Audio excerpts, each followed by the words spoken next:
Joe. It's sort of happening. Possibly. I don't know if we've got any guesses yet. Cause no, I had asked a few people, but Deus is busy, and our other guest had to help his friend. So I don't think we'll have any guests today, but Deus might come if he's able. Okay. Right. He's like out somewhere right now. Online, we are streaming on the YouTube. Well, we're always on the radio, so yeah. So my laptop was playing up as well, by the way, before I jumped on. But I got that sorted just in time. And this, right, next time when you hear an echo, it's definitely a headphones. If you hear a slight echo, it's definitely my headphones, and I don't know why. The microphone's so sensitive, man. It picks up fucking everything. Which is good, sort of. Anyway, I'm feeling much better since last week. That's good.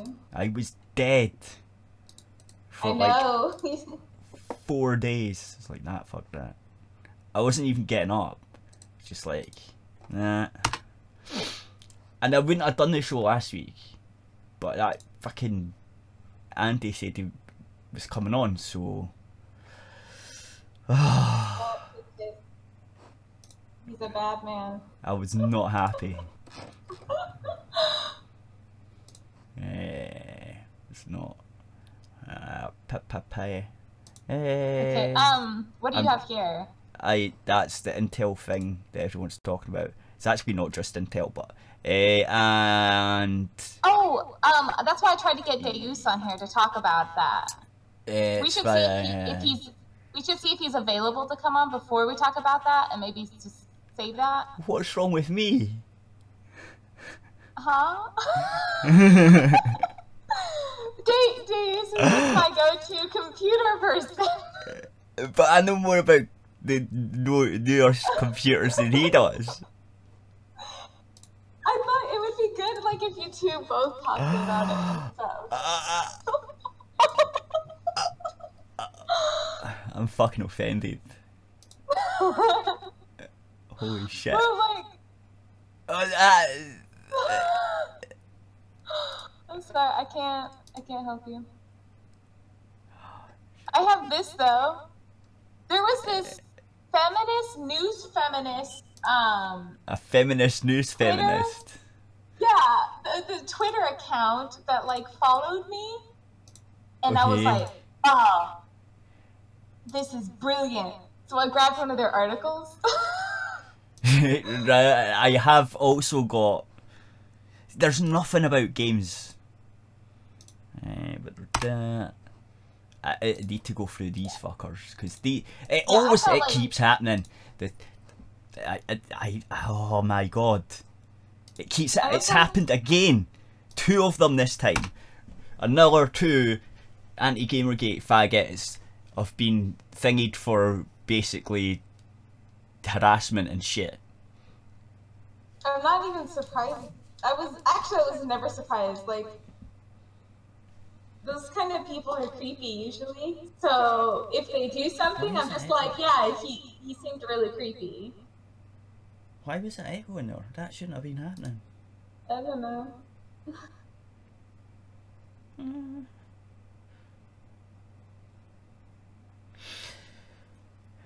Yeah, they're all fucking weird.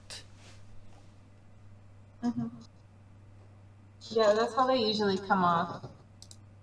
It honestly wouldn't surprise me if something came out about Destiny too. He's creepy to me as well. They're all creepy faggots, man. Yeah, but just recently Destiny has caught my attention since he like came on Andy's show and stuff. Oh, Destiny's always been a weirdo, but I'm talking about these guys that were anti-Gamergate and stuff. Destiny I think was, but I didn't know him back then. I wasn't. But I'm talking about these writers that Gamergate was basically pointing out, saying, "Ah, you're just talking shit, man." and stuff like that. Yeah, for sure. Yeah, I can see that giving you an echo, but I don't know. I can't see where the fuck it comes from. I don't know. Because I've got everything else turned off. I want to talk about my article first. Okay. Ladies first. Are you ready? So I can start reading. Yeah. Okay.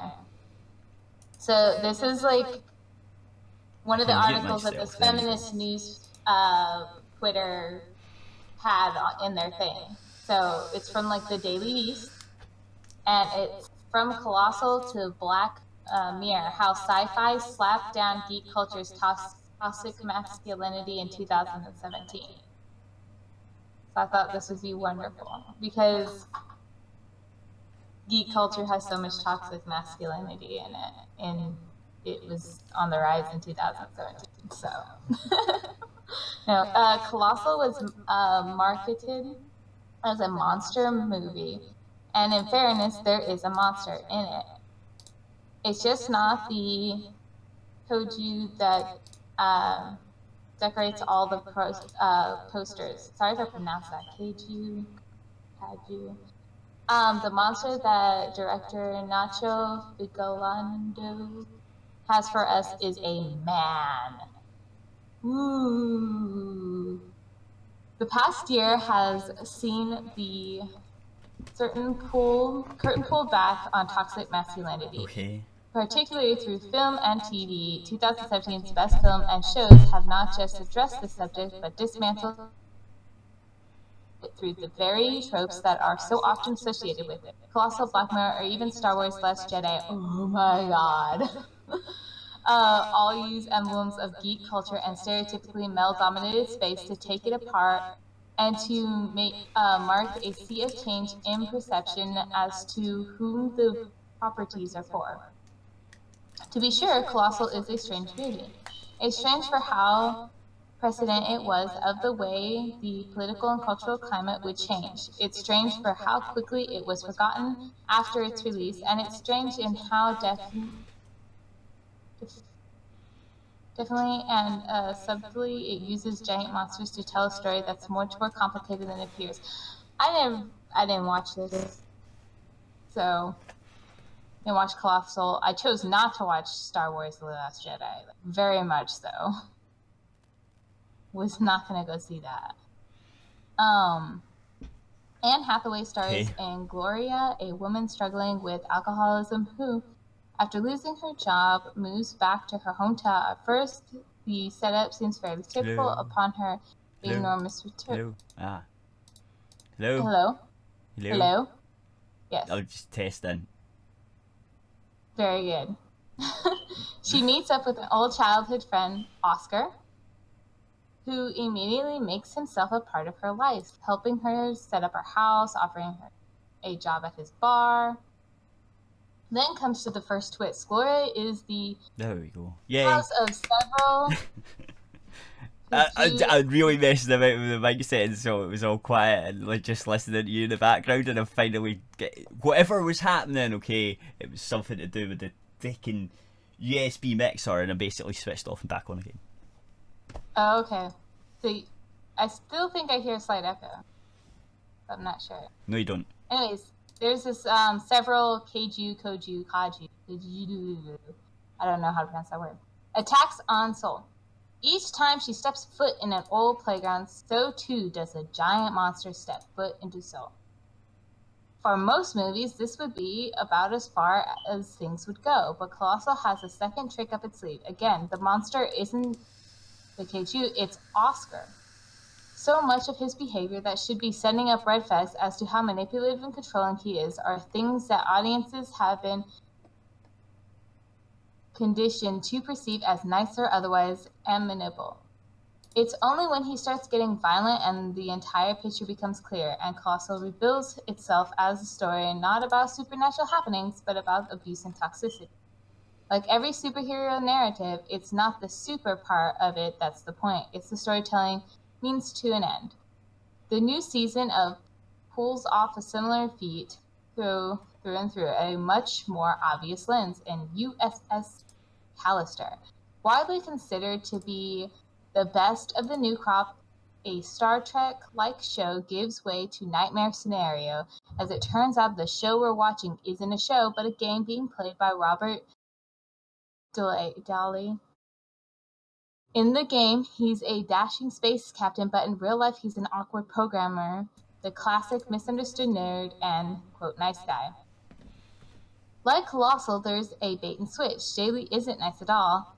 In fact, he is epitome of awfulness that's allowed to run rampant online thanks to the coat of anonymity. I don't know. I can't see where you are. Nice guy like Colossal, there's a bait and switch. Daly isn't nice. Oh, in fact, he's epitome of awfulness. Are we down to the video yet? No, we're not down to the video yet. And that's just the Colossal trailer. But you know what? Yeah, that's the Colossal trailer I'm on about. It doesn't matter if people are anonymous. I'm really nice, and I'm kind of Anonymous. Or anon for short. I have toxic femininity. Exactly. Yeah. Well, like, I cook and sew, so very toxic. Yeah. You know I sew. Shut up. Do you? I have no idea. Okay. Don't make me smack you. Oh, I might like it. He ports his coworkers into his game and takes out his retribution for the day's perceived social slights when he logs on, forcing them to play along with his fantasy and dangling various punishments over them should they fail to comply. But he's struck regressive in both the fantasy worlds he chooses to build, and in his mode of thinking. Just think of where. There's no place for a character like Delay in Discovery except as a villain. There we go. I've got the Discord thing working now as well. I don't know. Everything today has just been fucking up royally. Anyway. The thing is it's weird. Like so far from what I read, it's weird that they think that this like guy that was like seemed nice turned out to be like not nice. Is like a new thing. I don't know why they think that's a new thing. Have they never seen like the Bates Motel? Right. That's like a movie from like the 1960s or some shit. Yeah, that whole like kind of stranger danger, and they've even done it with women too. That kind of stranger danger kind of thing, where this is a person that is perceived as nice. Okay, what's that movie? Mercy. Okay. I'm pretty sure it was Mercy. No way. Yeah. Where she kidnaps the writer. She basically. Yeah, she kidnaps the writer and stuff. So it's like she comes off as so nice and so caring. Well, it's a car crash, right? He's in a car crash. She comes and finds him, takes her to their house, stickies his leg up, helps him. It's in the snowdrift, so there's no reason he should suspect anything until it starts getting fucking creepy. Yeah, so this isn't like a new thing. This isn't like, oh, well, they're finally showing guys as it's not Mercy, it's Misery. I think it's Misery. Misery, that's it. It's Misery. I was close. There was an M word in it. I was like Mercy. I was thinking, no, Mercy's my favourite. That's not true. And then I was thinking about it, and it was going through my brain. I'm like, no, there's something wrong with that. It definitely doesn't sound right. Well, it's definitely not like a new trope. It's an old movie trope. And it's like they're acting that they're finally like showing men and masculinity as toxic as something. When that's what they're not doing at all. They're just showing this old movie trope, which have been used for both men and women. Okay, let's see. I'll continue reading. I'm still getting an echo. Yeah, I know. Okay. Well, when I read, like, yeah. If you be quiet, microphone. If you be quiet for a wee bit, it'll be fine. Excuse me. There you go. Okay. The reactions generated by the last installment of are something of a confluence of these points. It's the most progressive Star Wars to date, featuring a diverse cast free of the less than subtle racist stereotype that unfortunately appeared in the prequels, and with chosen ones who are not white men. God forbid that's a white man. It also stresses the fact that greatness comes from within. Oh, greatness. It comes another movie trope that they're acting like is new. Not from lineage or necessarily any greater destiny, as well as the notion as nostalgia, while important, must also sometimes be cast off. The invectives that some have directed as The Last Jedi aren't really undaily-like. They're all predicted on the notion that this is a franchise that ought not to change. A sense of possession, if you will, as well as in some more obviously toxic rhetoric. The boycotts over having a black lead have shifted in summarily racist attacks on actress Kelly Marie Tran. Okay, the reason Star Wars is getting so much shit is because all the characters that could have meant something didn't do anything and just died, and all the new characters did something the hero should have died doing. That's why people are pissed off. Yeah, and like, I saw a thing of showing how the villain, which is that guy or whatever, he's more liked than what's her name. Yeah. I haven't really kept up with the new Star Wars stuff. It all looked like shit. But I watched stuff about it, and I watched people talk about it, obviously. So I know what happens in the movie now. And it's like, it's kind of cringy. Honestly, it's cringy. It doesn't look good. They couldn't even get one of the creatures looking right. And they just have this kind of Mary Sue character. People can't relate to that. So then you end up going for like the underdog, which people can relate to. You know, so the villain is becoming more relatable than the hero. Oh, it's all to do with shit writing. Yeah, and then you're wanting to root for the villain. You're probably wanting the villain to replace the hero, and the hero to become the villain, and the villain to become the hero at this point, is what it looks like to me. Seemingly that's what everyone's saying. Everyone's saying that's where the story's going. So... that would be actual good storytelling if they did that. But I don't think that they're going to do that, because that's good storytelling if they had this switch. Well, if they do that right, it means the woman's going to be the villain. Yeah. Ooh. And there's no way. There's no way they'll do that. Yeah, I don't think so at all. Nah, but they should do it, because that means it fits in with the Star Wars thing. Because, like, okay, all throughout Star Wars, right, all of them, apart from the newer ones, all of it is basically Anakin's story, right? It's Darth Vader's story. That's basically what it is, right? And at the end, Darth Vader redeems himself, or Anakin Skywalker redeems himself by killing the Emperor at the end of 6, right? Yeah. So, like, that would work in this one if they're going to do it that way as well. But and the other thing is, it would work good as well, because as she doesn't know anything about the Force right now. I've not seen the newer one, but the the last one, she doesn't know much about the Force, and that's when the dark side can take you. It's when you're learning about the Force. That's when it jumps on you. And you need people like the Jedi Order and that to keep you sort of grounded. Yeah. Or like the dark side possesses you in a way. It's sort of that's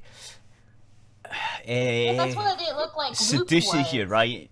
The dark side seduces you, right? That's exactly what it does, because if you pursue power, that's the dark side, and that's why Anakin went that way, because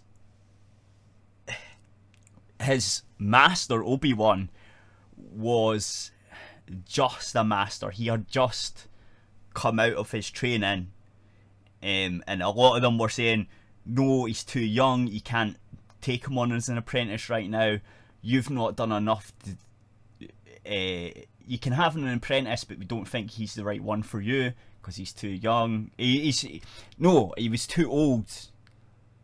That's what it was. He was too old to start the training, because usually he started training earlier. And they were saying that we don't think you're trained enough to take on a task like that. But eventually they got talked into it and they went, fine. And shit was going down and shit happened, and then so basically the dark side was sort of the Emperor Palpatine was basically whispering things into his ear and he's twisting shit, and it was all messed up. So if you put that into perspective for the Ren, or whatever her name is, like, she's even older, and she's noticed she's got the Force. She's older, plus she doesn't have anybody like Luke was supposed to be the person. Exactly. Supposed to guide her. That's who I thought. That's who I thought would do it, right? That's what I thought they would do. I thought she would find Luke. Luke would train her and stuff. But it takes years, right? So if Luke's just been in this movie and then dies, she's fucked. She's totally fucked. Yeah, she doesn't have that, and also, like, apparently she doesn't need it. I think it's the kind of thing that they're trying to go for, but it doesn't make any sense. Yeah. Makes no sense in the universe. Okay, anyways, it's worth noting here that geek culture has never solely been populated by usually straight white men. Okay. No, yes, it hasn't. inclusivity. No, it hasn't. No, it hasn't. They said it's never been solely populated by usually straight white men. Ah, yes, okay. Inclusivity and representation have always felt like a reach. Marvel called it. Well, Marvel Comics was at the center of the firestorm about diversity this year, not least because the new editor-in-chief once wrote under a Japanese pen name, but comics, games, and other such nerdy properties so heavily center on misfits and outcasts, just think of the X-Men, that it's impossible to pretend that they're meant for just one audience. They're not. Why? Yeah. They were never meant for just one audience. That's why a lot of people like them. That's why I liked them. Especially the X-Men. That's got, like, everybody in it. Yeah. The X-Men doesn't need diversity. It's already got it. It's got a guy in a wheelchair. We're there. And it's got blue people. It's blue people. I like blue people. Blue people are good. Yeah, I know. Well, Nightcrawler's my favorite, so always has been. I think I told you before when I was little, I had a crush on Nightcrawler. I was thinking more of Mystique, but okay. Well, I'm a girl, so that's my favorite, and that's who I had a crush on. That's fine, but I was always actually.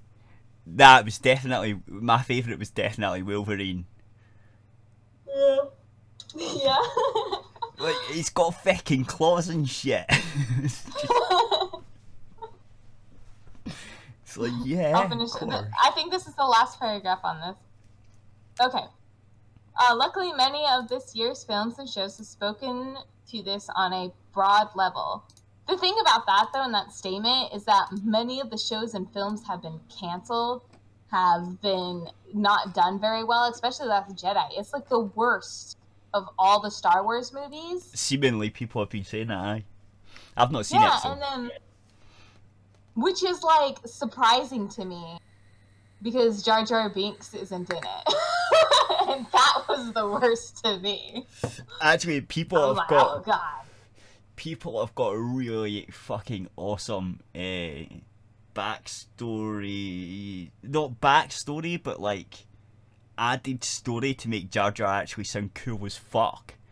They're saying that he's a Dark Lord and he's been manipulating everything behind everyone's back and he's acting dumb. So like everything that he's done. So this is like a fan theory? Yeah. And I like this. It's like, so there's certain parts of it that are like, actually that fucking totally makes sense, because that's why he fucks up but also like saves stuff. Like it looks like he's fucked up, but they're saying no, he's actually really powerful with the Force and he's basically pretending to fuck shit up, but he's actually really meaning to do what happens. So it's like, wait now, so every time he does dumb shit and something cool happens, he means it, and it's like, yup. That's probably a better way to go with it. Anyways, so particularly in terms of dismantling the geek culture, why doesn't it doesn't need to be dismantled? Subcultures do not need to be Yeah, there's one culture? there's one that needs to be dismantled. I totally disagree with you. There's What? definitely one. That I'm thinking of like feminists and possibly that's not a subculture. Possibly furries. Furries is a subculture, but possibly furries. But feminism is not a subculture. When I think of subcultures, I think of like you think of like goth. You think of like because subcultures usually have a music, a lifestyle, and dress and everything. Geeks don't really have that though. Well, there would be a subculture in there, in that not really a way to dress, because a nerdy person or a geek could dress like anything. So there's not really that, but they have their like lifestyle, they have like their interests and hobbies, and it's kind of all the same. And once you get like into that, you can kind of get into all the aspects of the geeky stuff. They have like conventions, they have this stuff all came from like nerd culture. This all the conventions and stuff, the Comic-Con, the anime conventions, and all that other stuff. That's all true. Kind of like rose out of geek culture. So that's why I would say it is in and of itself a subculture in society. And it doesn't need to be dismantled. It was the reason it got so popular, and it is the way it is, means it doesn't need to be dismantled. You don't need to improve on it. You don't try to fix what's not broken. That's what they're trying to do. They're trying to fix things that are not broken to begin with, that don't need fixing, that ultimately make the thing worse and make people not enjoy it. But that's what feminism does. They mentioned Gamergate though here. It's like demonstrate the geek common that has allowed for incidences like Gamergate. Oh no. You're such a bad kitty. You're a bad kitty. You were part of Gamergate. So bad. This isn't to say that there haven't been failures this year too. Ghost in a Shell was a debacle. Ghost in the Shell wasn't too bad. No, it wasn't. I watched it and it's not too bad. It works as a movie as long as you don't actually watch the actual Jap one. Yeah, I haven't seen the movie, but I've seen Asian people are perfectly fine with her playing because she looks like the character. And I don't understand it because she looks like the character. Also, she does a wee bit, but I see what they're saying. It doesn't matter what the character looks like, technically. It doesn't freaking matter. They could have a completely different character in the movie. Yeah, as long as the story's the same. It's the story that was good, you weirdos. Well, it's in the whole thing. Like, I believe it was in like I think it was in the first episode of the anime. I haven't seen it in a while, so people can correct me if I'm wrong. I think it was the first episode of the anime. She changes like body. Because it doesn't matter what the outside is. Well, it's her inside. Well, it's like her inside. But that's the whole point. The whole point, right? Is she's a robot. Yeah. It's basically human consciousness put in a robot. That's pretty much the premise. Yes, that's why the outside doesn't matter. And I think anybody complaining about it that it wasn't an Asian person playing is retarded. And doesn't understand. Has any of them watched? Hang on, has any of these people watched anime? Most anime do not look like Asian people. Most of them look like white people. A lot of them don't. A lot of them don't. Yeah, I can agree with that. But either way, because I think one of the things her mom was Asian in the movie, and they're like, well, why isn't she Asian? Because that's a robot. Yeah, robot. She doesn't have to look like how her mom looked. It's I don't think these people watch the anime. I don't think they understand anything. No, they don't. They're just annoyed because it's frustrating. It's frustrating me now. I'm getting frustrated over it all over again. I do want to watch the movie, but I haven't yet. Okay, it's not bad. It's not bad, but it isn't the anime. That's all I'm saying. I heard that, but I think on its own it might be all right. It works. It doesn't seem like it's going to be the last Airbender, which was awful. Oh no, that Dragon Ball Z, which was so bad. No, it's actually not bad. It's definitely very, very, very watchable. It was fine. That's why I don't that are made from animes very much anymore, because it's I got Dragon Ball and the last end of Airbender just freaking makes me so skeptical of them. I'm I don't know now. But things are changing. Just think of the ending of The Last Jedi. We can no longer dwell in the past. We are moving into the future, and the future belongs to all of us. What? Oh, yay! The future belongs to all of us. What? You can't just end it like that. That's how it ends. The future belongs to all of us. What? And it didn't before? No, but it does now. Oh, these people. I hate these people. The future is shit. Basically. Oh. I'm so dreading watching that movie, but I'm going to have to.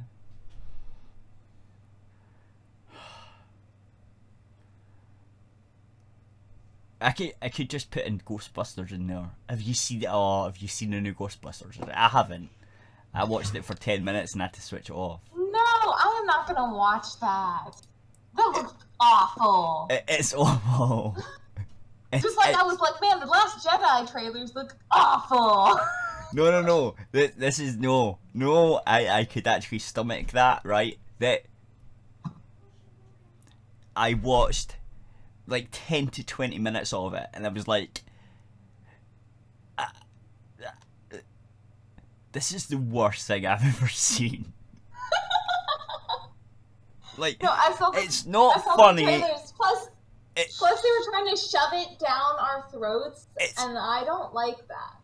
It's not funny, right? It's not fucking funny. The jokes are so fucking stupid, and they're all talking about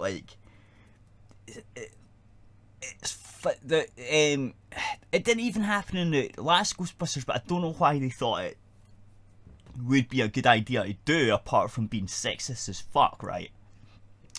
But the secretary, right? Basically, all they do is he comes in, he's a bit dumb and shit, but he's got big muscles and shit. They're oh, but look, his body, how we should harry him. And so every time he's bending over or something, they're all looking at each other and sniggering at each other, going, hey, look at his ass. And it's what? No. Go away, cat. So yeah, that's the movie. That's basically what it is, and it's for fuck's sake. And then they're making jokes about being wet and stuff. It's like... yeah, it's really... It's like... so bad. But... you understand that that's just sexual harassment, but from the other side, and it's not funny. Yeah, it's like... It's, well, like, could you imagine... It's Amy Schumer, like, quality of humor. Could you imagine that if the original Ghostbusters 1 and 2 was like that, right? So all the Ghostbusters talked about was how hard they got because she bent over. Exactly. And it's like, what? And feminists like it. It's like, you've just, like, if you opposited it, right, they would be mad as fuck. And it's like, that's why this is bad. It's not, none of it's funny. It's really bad. And it's just not funny. shit. Plus, it's weird that they had, like... And the other thing is, right, these ladies are meant to be storyline. scientists. No, but these ladies are meant to be scientists as well, right? Yeah. And it's like, it just doesn't. No, it doesn't fit. Except for the black lady. She's not a scientist. She's just a loud black lady. Yeah, but the black guy in the old Ghostbusters was basically a black guy. Yeah, he was a black guy, but he wasn't, like, obnoxious or loud, and he actually... You know, he seemed to fit into the story more, whereas, like, she's, like, this weird stereotype of black people, which is funny that they put that in there. Yeah, and it's just awful. It's crap humor, and it's just like that through all out the whole thing.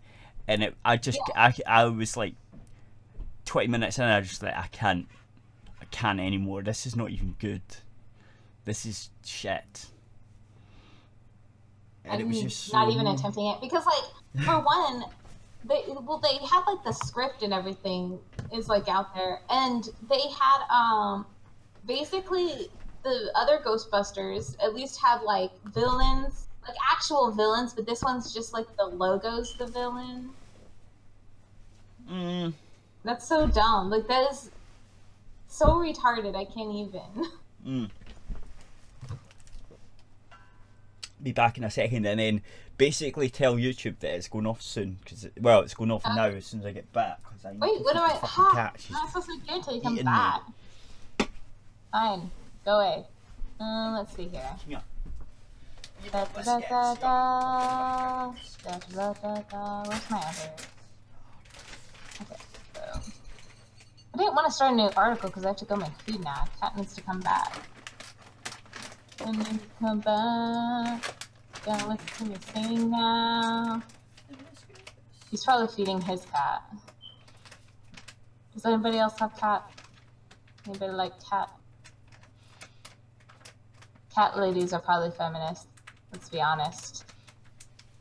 I find that, like, single women a lot of times are feminists.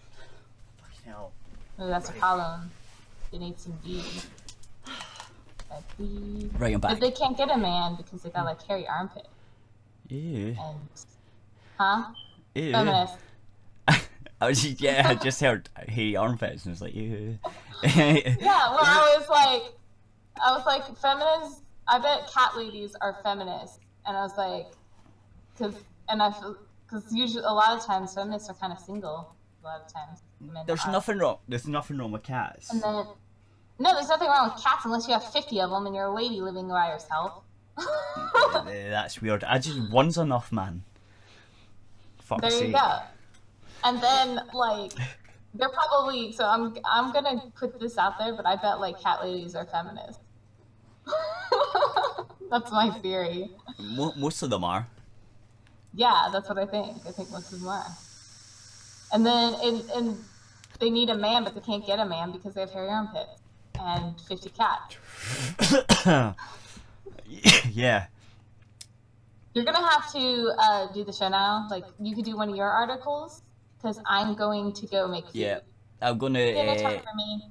Bye YouTube and stop the stream on the YouTube now. Goodbye YouTube, but we're still on the radio. Yeah, Aerith Radio. On our website. aerithradio.co.uk. That one. Still going live out there now to this other one, which are editors and chiefs and other shit that Gamer Gate is on. Right.